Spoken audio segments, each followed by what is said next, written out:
ಎಲ್ಲೋ ನಮಸ್ಕಾರ ಎಲ್ರಿಗೂ ಒಂಟರ್ ಸ್ಪೆಸಿಫಿಕೇಶನ್ಗೆ ಸ್ವಾಗತ ಸುಸ್ವಾಗತ. ನಾನು ಈ ಎಲೆಕ್ಟ್ರಿಕ್ ಬೈಕ್ ತಗೊಂಡು ಆಲ್ರೆಡಿ 3 ವರ್ಷದ ಮೇಲೆ 2 ತಿಂಗಳಾಗೈತೆ. ನಾನ್ ಸ್ಟಾರ್ಟಿಂಗ್ ಬೈಕ್ ತಗೊಂಡಾಗ ಮಾರ್ಕೆಟ್ ಒಂದ್ 2% ಏನೋ ಎಲೆಕ್ಟ್ರಿಕ್ ಬೆಳೆದಿತ್ತು. ನಾನ್ ತಗೊಂಡಾಗೆಲ್ಲ ಊರಲ್ಲಿ ಆಗ್ಬೋದು ನನ್ನ ಸರೌಂಡಿಂಗ್ ಯಾರಿದ್ರು ಯಾಕೆ ಎಲೆಕ್ಟ್ರಿಕ್ ತಗೊಂಡೆ ಅಂತಿದ್ರು. ಬಟ್ ಇವಾಗ ಯಾರು ಹಂಗ ಅಂತಿದ್ರು, ಈಗ ಅವರೇ ಈ ಗಾಡಿಗಳನ್ನ ತಗೊಂಡಿದ್ದಾರೆ, ಎಲೆಕ್ಟ್ರಿಕ್ ಗಾಡಿನ.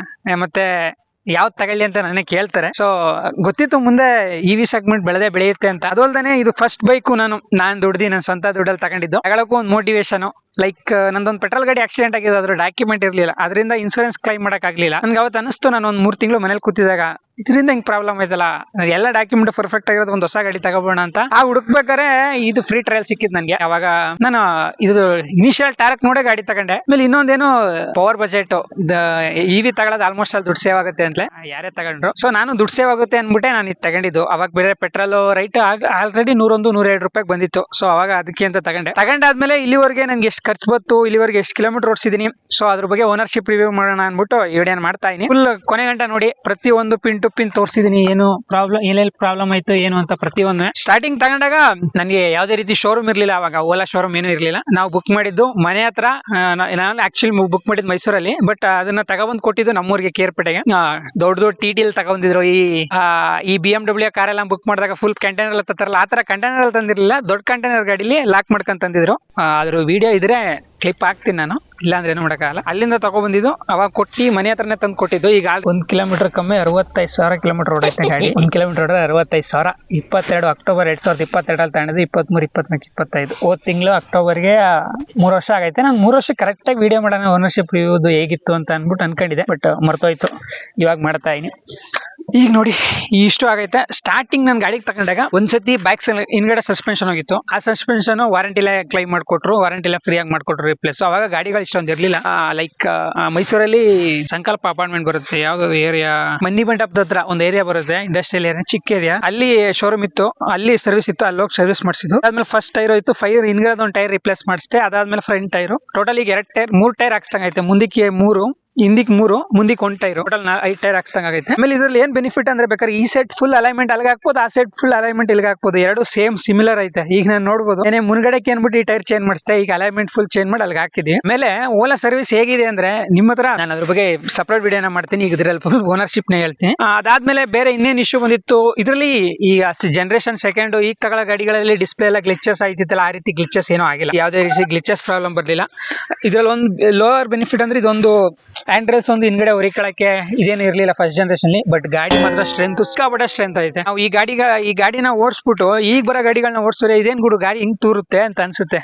ಅರೌಂಡ್ 140 kg ಏನೋ ಇರ್ಬೇಕು ಅರೌಂಡ್ ಇದು ವೆಯ್ಟ್. ಬಾಡಿ ಮಾತ್ರ ಗನ್ ಆಗೈತೆ. ಆಮೇಲೆ ಈಗ ನಾನು ಅನ್ಕೊಂಡಿದೀನಿ, ಇದು ಮ್ಯಾಕ್ಸಿಮಮ್ ಟಾರ್ಗೆಟ್ ಇಟ್ಕೊಂಡಿದ್ದೀನಿ ನಾನು 1 ಲಕ್ಷ ಕಿಲೋಮೀಟರ್ ಓಡಾದ್ಮೇಲೆ ದುಡ್ಡು ದುಡ್ಕೊಂಡಂಗೆ. ಆಮೇಲೆ ಮನೇಲಿ ಇದ್ರು ಏನ್ ವೇಸ್ಟ್ ಆಗಲ್ಲ. ಬಟ್ ಇವಾಗ್ಲೂ 65,000 ಕಿಲೋಮೀಟರ್ ಅಂದ್ರೆ ನಾನು 2 ರೂಪಾಯಿ ಹಾಕರು 1,30,000 ರೂಪಾಯಿ. ನಾನು ಈ ಗಾಡಿ ತಗೊಂಡಾಗ 1,35,000 ರೂಪಾಯಿ ಆಫರ್ ಇತ್ತು ಅಂದ್ಬಿಟ್ಟು ತಗೊಂಡಿದ್ದು. ಅದಾದ್ಮೇಲೆ 15,000 ರೂಪಾಯಿ ಚಾರ್ಜಿಂಗ್ ಅಂದ್ಬಿಟ್ಟು ಅಮೌಂಟ್ ರೀಫಂಡ್ ಮಾಡಿದ್ರು. ಆ ಟೈಮಲ್ಲಿ ಯಾರು ಗಾಡಿ ತಗೊಂಡಿದ್ರು ಅವ್ರಿಗೆಲ್ಲ 15,000 ರೂಪಾಯಿ ಅಮೌಂಟ್, ಚಾರ್ಜಿಂಗ್ ಅಮೌಂಟ್ ರೀಫಂಡ್ ಮಾಡಿದ್ರು. ಅದೊಂದು 15,000 ಬಂದಿತ್ತು. ನನ್ಗೆ ಕಷ್ಟಕಾಲದಲ್ಲಿ ಇದ್ದಾಗ ಕೈ ಹಿಡ್ದೈತೆ ಒಂಥರ ಎಮೋಷನಲ್ ಈ ಗಾಡಿ ಮೇಲೆ. ಆಲ್ಮೋಸ್ಟ್ ಅಲ್ಲಿ ಇದೇನು ಸೇಲ್ ಮಾಡೋದ್ ಬೇಡ ಅಂತ ಅನ್ಕೊಂಡಿದೀನಿ. ಈ ಗಾಡಿಗಳು ಜಾಸ್ತಿ ಆಯ್ತು ಅಂದ್ರೆ ಮನೇಲಿ ನಿಲ್ಸಕ್ಕೆ ಜಾಗ ಇರಲ್ಲ, ಏನೂ ಆಗಲ್ಲ, ಸುಮ್ನೆ ನಿಲ್ಸಿರೋದಲ್ಲಿ ನಿಲ್ಸ್ತೀನಿ. ಅದಾದ್ಮೇಲೆ 43,000 ಕಿಲೋಮೀಟರ್ ಆದ್ಮೇಲೆ ವಾರಂಟಿ ಮುಗ್ದೋದ್ಮೇಲೆ ಬ್ಯಾಟ್ರಿ ಹೊಂಟೋಗಿತ್ತು ನಂದು ಇದು.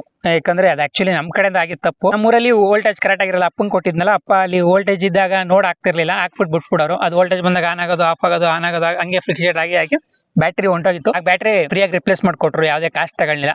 ಅದೊಂದು ಖುಷಿ ಅನ್ಸುತ್ತೆ. ಅದು ಬ್ಯಾಟ್ರಿ ರಿಪ್ಲೇಸ್ ಎಲ್ಲ ಟೈಮ್ ಹಿಡಿಯುತ್ತೆ. ಈಗ ನಾನು ಸೆಕೆಂಡ್ ಜನರೇಷನ್ ಕೂಡ ಅದೇ ಸರ್ವಿಸ್ ಸೆಂಟರ್ ಬಿಟ್ಟಿದ್ದೀನಿ. ಅದು ಇನ್ನೂ 1 ತಿಂಗಳಾಯ್ತದೆ ಅಂತ ಹೇಳವ್ರೆ. ಇದಾದ್ಮೇಲೆ ಆ ಸಸ್ಪೆನ್ಷನ್ ಹೋಗಿತ್ತು. ಅದಾದ್ಮೇಲೆ ಮತ್ತೆ ನಿನ್ನೆ ಸಸ್ಪೆನ್ಷನ್ ಹೋಯ್ತು. ನೋಡ್ಬೋದು, ಈಗ ಮತ್ತೆ ಇದೇ ಸಸ್ಪೆನ್ಷನ್ ರಿಪ್ಲೇಸ್ ಮಾಡಿಸಿದೀನಿ.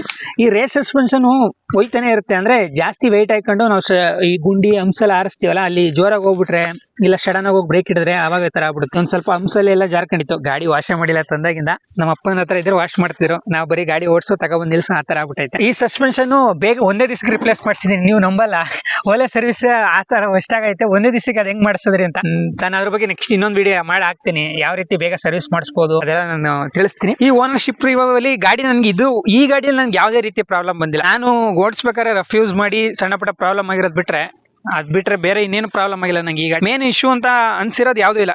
ಆಮೇಲೆ ಇದು ಮುಂದ್ಗಡೆದು ಸ್ಟಾರ್ಟಿಂಗ್ ಕಟ್ ಆಗ್ತಿತ್ತು. ಸ್ಟಾರ್ಟಿಂಗ್ ಬಂದಾಗ ಈ ತರ ಕರು ಟೇಪರ್ ಇರ್ಲಿಲ್ಲ. ಇದನ್ನ ಬೇಕಾದ್ರೆ ಫ್ರೀ ಆಗಿ ರಿಪ್ಲೇಸ್ ಮಾಡಿಸ್ಕೋಬಹುದು ಅಂದ್ಬಿಟ್ಟು ಕೊಟ್ಟಿದ್ರು. ನಾನು ಮಾಡಿಸ್ತಿಲ್ಲ, ಯಾಕಂದ್ರೆ ನಂದು ಇದೇ ಸ್ಟ್ರೆಂತ್ ಐತೆ ಅನ್ಸ್ತು.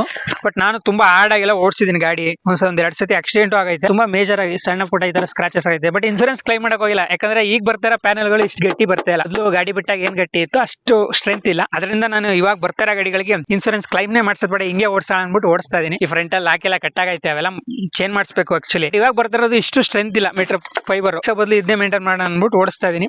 ಬ್ಯಾಟ್ರಿ ಒಂದು ಹೋಗಿತ್ತು, ಹಿಂಗಡೆ ಸಸ್ಪೆನ್ಷನ್ ಹೋಗಿತ್ತು, ಮತ್ತೆ ಈ ಫ್ರಂಟ್ ಸಸ್ಪೆನ್ಷನ್ ಒಂದು ಹೋಗಿತ್ತು. ವಾರಂಟಿ ಮುಗ್ದೋಗಿತ್ತು. ವಾರಂಟಿ ಮುಗ್ದೋದ್ಮೇಲೆ ನಿಮ್ಗೆ ಹಾಕೊಡಲ್ಲ. ಅವಾಗ ನಾನು ಓಲಾ ಶೋರೂಮ್ ಅಲ್ಲಿ ಫ್ರಂಟ್ ಫುಲ್ ಇಲ್ಲಿಂದ ಹಿಡಿದು ಇಲ್ಲಿ ಗಂಟೆ ಅಸೆಂಬ್ಲಿ ಬರುತ್ತೆ. ಫುಲ್ ಅಸೆಂಬ್ಲಿನ ಅಂದ್ರೆ ಓಲಾ ಶೋರೂಮ್ ಅಲ್ಲಿ ನಮ್ಮ ಫ್ರೆಂಡ್ ಕೆಲಸ ಮಾಡ್ತಾನೆ, ಅವ್ನ ಕಡೆಯಿಂದ ಹಾಕ್ಸಿದ್ದು. ಶೋರೂಮ್ ಅಲ್ಲಿ ಆಗಿದ್ರೆ 6,000 ಹೇಳಿದ್ರು, ಇನ್ನು ಕಮ್ಮಿಗೆ ಮಾಡಿಸ್ತೆ. ಅದಕ್ಕೆ ಅರೌಂಡ್ ಎಷ್ಟಾಯ್ತು ಮರ್ತ್ಬಿಟ್ಟಿದೀನಿ, ಮೋಸ್ಟ್ಲಿ ಒಂದು 3,500 ಆಗಿರ್ಬೇಕು. ಅದಾದ್ಮೇಲೆ ಮೋಟ್ರು ಕರೆಕ್ಟ್ ನನ್ ಮೋಟ್ರ್ ಹೋಗೈತೆ, ನಾನು ಅದು ಮರ್ತೇ ಬಿಟ್ಟಿದ್ದೀನಿ. ಮೋಟ್ರ್ ಹೋಗಿ ಅದು ಕೂಡ ಮೇಲೆ ಮೋಟ್ರ್ ಹೋಗಿತ್ತು, ನಾನು ಮೋಟ್ರದ್ದು ಮರ್ತೇ ಬಿಟ್ಟಿದ್ದೀನಿ. ಇದು ಆಕ್ಚುಲಿ ಮೋಟ್ರ್ ಹೋಗಿ ಮೋಟ್ರ್ ರಿಪ್ಲೇಸ್ ಮಾಡಿಸಿರೋದು. ಓಲಾ ಶೋರೂಮ್ ಅಲ್ಲಿ ರಿಪ್ಲೇಸ್ ಮಾಡಿಸಿಲ್ಲ, ಹೊರಗಡೆ ಅಲ್ಲಿ ಕೆಲಸ ಮಾಡೋ ಹುಡುಗ ಪರಿಚಯ ಇರೋದ್ರಿಂದ ಅವನ ಹತ್ರ ಹೊರಗಡೆ ಮಾಡಿಸಿದ್ದು. ಓಲಾ ಶೋರೂಮ್ ಅಲ್ಲಿ 18,000 ಕೇಳಿದ್ರು, 18,000 ಸಮಥಿಂಗ್ ಕೇಳಿದ್ರು ಅನ್ಸುತ್ತೆ. ನಾವು ಹೊರಗಡೆ 9,000 ಮಾಡಿಸ್ತೆ. 2 ದಿನ ಗಾಡಿ ಸಿಕ್ತು ನನಗೆ ಹೊರಗಡೆ ಕಮ್ಮಿನೂ ರೈಟ್ ಆಯ್ತು, ಮತ್ತೆ ಬೇಗ ಗಾಡಿನೂ ಸಿಕ್ತು. ನಿಮ್ದು ಯಾವ್ದಾರ ಸರ್ವಿಸ್ ಮೈಸೂರಲ್ಲಿ ಇತ್ತು ಅಂದ್ರೆ ನಾನು ಬೇಕಾದ್ರೆ ನಾನು ಅದ್ರ ಬಗ್ಗೆ ಒಂದು ವಿಡಿಯೋ ಮಾಡಿ ಹಾಕ್ತೀನಿ, ನಂದು ಎಷ್ಟು ಬೇಗ ಸರ್ವಿಸ್ ಮಾಡಿಸ್ತೆ ಅಂತ. ಅಂದ್ರೆ ಪಾರ್ಟ್ಗಳು ರಿಪ್ಲೇಸ್ ಅವೆಲ್ಲ ಬೇಗ ಆಗ್ಬಿಡುತ್ತೆ. ಓಲಾ ಶೋರೂಮ್ ಅಲ್ಲಿ ಕೊಟ್ರೆ ತುಂಬಾ ಲೇಟ್ ಆಗುತ್ತೆ. ಹಂಗೆ ಹೊರಗಡೆ ಹೋದ್ರೆ ಬೇಗ ಆಗುತ್ತೆ. ಇದು ಆಕ್ಚುಲಿ ಮೋಟ್ರು ಸೇಮ್ ಅಸೆಂಬ್ಲಿ ಏನೈತೆ ಅದೇ ತರ ಅಸೆಂಬ್ಲಿ ಅಲ್ಲ, ಮೊದ್ಲಿತ್ತಲ್ಲ ಆ ತರ ಅಸೆಂಬ್ಲಿ ಅಲ್ಲ, ಕೆಲವೊಂದು ಚೂರು ಚೇಂಜಸ್ ಆಗೈತೆ. ಆದ್ರೆ ಮೋಟ್ರ್ ಚೆನ್ನಾಗೈತೆ. ಇದು ಇಲ್ಲಿ ನೋಡ್ಬೋದು, ಈ ನಟ್ಟೆ ಇಲ್ಲ ಇದೆಯಲ್ಲ, ಈ ತರ ಏನು ಇರ್ಲಿಲ್ಲ ಹಳೆ ಮೋಟ್ರ್ ಅಲ್ಲಿ. ಇದು ಈಗ ಬಂದಿರೋ ಮೋಟರ್ ಬಂದಿರೋದು. ಬಟ್ ಈ ಮೋಟರ್ ಏನು ಪವರ್ ಅದೇನು ಕಮ್ಮಿ ಆಗಿಲ್ಲ, ನಾರ್ಮಲ್ ಆಗಿ ಐತೆ. ಅದೊಂದು ಪವರ್ ಹೋಗಿತ್ತು. ಮತ್ತೆ ಈ ಪವರ್ ಇದಕ್ಕೇನೋ ಹೇಳ್ತಾರೆ, ಮರ್ತೋಗ್ಬಿಡೈತೆ. ಇದು ನೆನ್ಪು ಬರ್ದಲ್ಲ, ನಮ್ಮ ಮರ್ಯಾದೆ ತೆಗಿಬೇಕು ಅಂತಲೇ ನಮ್ಗೆ ಮರ್ತೋಗ್ಬಿಡುತ್ತೆ ಅನ್ಸುತ್ತೆ. ಇದೊಂದು ಈಟ್ ಬಂದು ಇದು ಹೋಗಿತ್ತು, ಇದನ್ನ ರಿಪ್ಲೇಸ್ ಮಾಡ್ಕೊಟ್ರು. ಸ್ಟಾರ್ಟಿಂಗು 50,000 ಕಿಲೋಮೀಟರ್ ಗಂಟೆ ಯಾವುದಕ್ಕೂ ದುಡ್ಡು ಕಟ್ಟಿಲ್ಲ ನಾನು. 40,000 ಕಿಲೋಮೀಟರ್ ಆಕ್ಚುಲಿ ಬ್ಯಾಟ್ರಿ ವಾರಂಟಿ ಇದ್ದಿದ್ದು ನಮಗೆ. 40,000 ಮುಗಿದೋದ್ಮೇಲೂ ಕೂಡ ನಮ್ಗೆ ಬ್ಯಾಟ್ರಿನ ರಿಪ್ಲೇಸ್ ಮಾಡ್ಕೊಟ್ರು. ಅದೊಂದು ಖುಷಿ ವಿಚಾರ ಓಲಾದಲ್ಲಿ. ಈಗ ನೆನ್ನೆ ಇದೊಂದು ಟೈರ್ ಚೇಂಜ್ ಮಾಡ್ಸಿದ್ದೀನಿ. ಆಕ್ಚುಲಿ ಮುಂದೆ ಹಾಕ್ಸಿದ್ದು, ಹಿಂಗಡೆ ಸೆಟ್ ಬಿಚ್ಚಿ ಇಲ್ಲಿಗೆ ಹಾಕಿದೀನಿ, ಹಿಂಗಡೆ ಸೆಟ್ ಮುಂದೆ ಹಾಕಿದೀನಿ. ಇಷ್ಟು ಮೇನ್ ನನಗೆ ಬಂದಿದ್ದು 2 ಸತಿ ಸಸ್ಪೆನ್ಷನ್ ಹೋಗಿತ್ತು, ಒಂದ್ ಸತಿ ಬ್ಯಾಟ್ರಿ ಹೋಗಿತ್ತು, ಒಂದ್ ಸತಿ ಮೋಟರ್ ಹೋಗಿತ್ತು. 3 ವರ್ಷ ಆದಾಗಿಂದ 5,000 ಕಿಲೋಮೀಟರ್ ಓಡಿಸಿರೋದಕ್ಕೆ ನನಗೆ ಬಂದಿರೋ ಇಶ್ಯೂಗಳು 2 ಸತಿ ಬ್ಯಾಕ್ ಸಸ್ಪೆನ್ಷನ್ ಹೋಗಿತ್ತು, ಒಂದ್ ಸತಿ ಫ್ರಂಟ್ ಸಸ್ಪೆನ್ಷನ್ ಹೋಗಿತ್ತು. ಅದಾದ್ಮೇಲೆ ಒಂದ್ ಸತಿ ಬ್ಯಾಟ್ರಿ ಹೋಗಿತ್ತು, ಒಂದ್ ಸತಿ ಮೋಟರ್ ಹೋಗಿತ್ತು. ಇಷ್ಟಕ್ಕೂ ನಾವು ಕಾಸ್ಟಿನ ಸೇರಿಸ್ಬಿಟ್ರೆ 1.5 ಲಕ್ಷ ರೂಪಾಯಿ ದುಡ್ಡಾಯ್ತು. ಬಟ್ ಆದ್ರೆ ನನಗೇನು ಲಾಸ್ ಅನ್ಸಿಲ್ಲ. ಈಗ ನಾನು ಸಸ್ಪೆನ್ಷನ್ ಒಂದು 4,000, ಹಿಂಗಡೆ ಸಸ್ಪೆನ್ಷನ್ ಒಂದ್ಸತಿ ಫ್ರೀ ಆಗಿ ರಿಪ್ಲೇಸ್ ಮಾಡ್ಕೊಟ್ರೆ, ಒಂದ್ಸತಿ ಕಾಸ್ಟ್ ಪೇ ಮಾಡಿದೆ, ಅದಕ್ಕೊಂದು 4,000. ಒಂದು ಅವರೇಜ್ ಪ್ರೈಸ್ ಆಗ್ತಾ ಇದ್ದೀನಿ ನಾನು. ಒಂದು 3 ಸತಿ ರಿಪ್ಲೇಸ್ ಮಾಡಿಸಿದ್ರೆ 1,500 ಹಾಕ್ಬೋಣ. ಅವರೇಜ್ 1.5 ಅಂದ್ರೆ ಒಂದ್ 4 ಟೈರ್ ಲೆಕ್ಕ ಹಾಕೋಣ. 4 ಮೂರ್ಲಿ 6,000 ರೂಪಾಯಿ ಟೈರ್ಗೆ, ಒಂದ್ 2 ಸತಿ ಸಸ್ಪೆನ್ಷನ್ 6 12,000, ಒಂದು 15,000 ರೂಪಾಯಿ ಮೋಟರ್, ಒಂದು 25,000 ರೂಪಾಯಿ ಅವರೇಜ್ ಖರ್ಚು ಬಿದ್ದಾಯ್ತು ನನಗೆ ಇಲ್ಲಿವರೆಗೆ. ಎಲೆಕ್ಟ್ರಿಕ್ ಬಿಟ್ಟು ಕರೆಂಟ್ ಒಂದು 10-15,000 ರೂಪಾಯಿ ಕರೆಂಟ್ ಆಗಿರ್ಬೋದು ಅಂತ ಅನ್ಕೊಂಡಿದ್ದೀನಿ. ಟೋಟಲ್ ಒಂದು 30-50,000 ರೂಪಾಯಿ ಇಲ್ಲಿವರೆಗೆ ಖರ್ಚು ಮಾಡ್ದಂಗೆ ಆಗೈತೆ. ಬಟ್ ನನಗಂತೂ ಖುಷಿ ಐತೆ. ಫಸ್ಟ್ ಗಾಡಿ ತಗೊಂಡಾದಂಗೆಲ್ಲ ಇಲ್ಲಿವರೆಗೂ ಓಡಿಸಿರೋ ಓಲಾ ಗಾಡಿಗಳಲ್ಲಿ ಇದರಷ್ಟು ಸ್ಟ್ರೆಂತ್, ಇದರಷ್ಟು ಗಟ್ಟಿ, ಇದರಷ್ಟು ಏನ್ ಹೇಳ್ತಾರೆ, ಇದರಷ್ಟು ಕಂಫರ್ಟ್ ಫೀಲಿಂಗ್ ಯಾವ್ದು ಕೊಟ್ಟಿಲ್ಲ. ಇದ್ರ ಸಸ್ಪೆನ್ಷನ್ ಆರಿಜೆಂಟಲ್ ಕೊಟ್ಟಿರ್ಬೋದು, ಬಟ್ ನಿಮ್ಗೆ ಆ ಗುಂಡಿನ ಅಳಿಸಿ ಹತ್ತಿಸ್ಬೇಕಾರೆ ಒಂಥರ ಕಾರಲ್ಲಿ ಹೋದಂಗೆ ಫೀಲ್ ಆಗುತ್ತೆ. ಯಾವ ಓಲಾ ಗಾಡಿಲ್ಲ ಅಂತ ಸಸ್ಪೆನ್ಷನ್ ನಾನು ನೋಡಿಲ್ಲ. ಬೇರೆ ಬೈಕಲ್ಲೂ ನಾನು ಈ ತರ ಸಸ್ಪೆನ್ಷನ್ ನೋಡಿಲ್ಲ. ಸಿಕ್ಕಾಪಟ್ಟೆ ಫೀಲ್ ಅನ್ಸುತ್ತೆ, ಲೈಕ್ ಕಾರಲ್ಲೇ ಒಂದು ಸಿಮಿಲರ್ ಅನ್ಸುತ್ತೆ. ಚೆನ್ನಾಗಿದೆ ಸಸ್ಪೆನ್ಷನ್. ನನಗೆ ಇದರಲ್ಲಿ ಸಸ್ಪೆನ್ಷನ್ ಒಂದು ಇಷ್ಟ ಆಯ್ತು. ಬೇಗ ಹೋಗುತ್ತೆ ಅನ್ನೋದೊಂದು ಬಿಟ್ರೆ, ಅಂದ್ರೆ ಅದು ಬೇಗ ಹೋಗೋದು ಏನಕ್ಕೆ ಅಂದ್ರೆ ಹೆವಿ ವೇಟ್ ಇರೋ ಪರ್ಸನ್ ಗಳನ್ನ ಹಾಕೊಂಡು ಹೊಡೆದ್ರೆ ಇದನ್ನ ತಡೆಯಲ್ಲ. ಮ್ಯಾಕ್ಸಿಮಮ್ ಒಂದು 80-90 kg ಇದ್ರಲ್ಲಿ ಹೋಗ್ಬೇಕಾದ್ರೆ ಆದಷ್ಟು ಗುಂಡಿಗಳಲ್ಲಿ ನೋಡ್ಕೊಂಡು ಓಡಿಸ್ಬೇಕು. ಇಷ್ಟು ನಾನು ಓನರ್ಶಿಪ್ ರಿವ್ಯೂ ಫಸ್ಟ್ ಜನರೇಷನ್ ಏನ್ ಪ್ರಾಬ್ಲಮ್ ಆಗಿತ್ತು, ಏನೇನ್ ಇಶ್ಯೂ ನಾನು ಇಶ್ಯೂ ನಾನು ಕಂಡ್ಕೊಂಡೆ ಅಂತ. ನಾವು ಓಲಾ ಪ್ರಾಬ್ಲಮ್ ಆಗಿತ್ತು ಇಲ್ಲ, ನಿಮ್ಗೂ ಏನ್ ಅನ್ಸುತ್ತೆ ಫಸ್ಟ್ ಜನರೇಷನ್ ಬಗ್ಗೆ, ಈಗ ಬರ್ತಿರೋ ಓಲಾಗಳ ಬಗ್ಗೆ ಏನ್ ಅನ್ಸುತ್ತೆ, ಸೊ ಇವಿಷ್ಟು ನೀವು ಕಮೆಂಟ್ ಬಾಕ್ಸ್ ಅಲ್ಲಿ ತಿಳಿಸಿ ಅಂತ ಹೇಳ್ತಾ ಈ ವಿಡಿಯೋ ಇಲ್ಲಿಗೆ ಮುಗಿಸ್ತಾ ಇದೀನಿ. ಮುಂದಿನ ವಿಡಿಯೋದಲ್ಲಿ ಮತ್ತೆ ಸಿಗೋಣ. ಬಾಯ್.